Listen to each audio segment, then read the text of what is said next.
ginagawa na paglilingkod na ito sa ating mga kapwa ay hindi para po sa ating sariling pangkapakinabangan. Kaya kung may kukwentahin man kayo sa kinikita ninyo, isama nyo po sa kukwentahin ninyo ang pakikipagkapwa-tao at ang pagkakaawang gawa na hindi kaya natin basta't i-quantify, hindi natin basta't kayang mabayaran.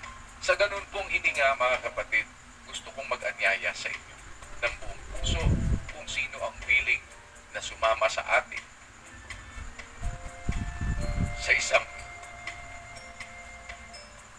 mas maigting na paghahanap ng katwiran, paghahanap ng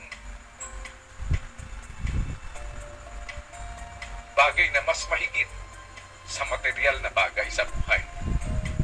Kasi kung tayo sa sarili lang natin, okay na tayo, mga kapatid. Siguro kayo, mga professionals kayo, kaya nyo pong magpagamot, kaya nyo pong magpa-hospital.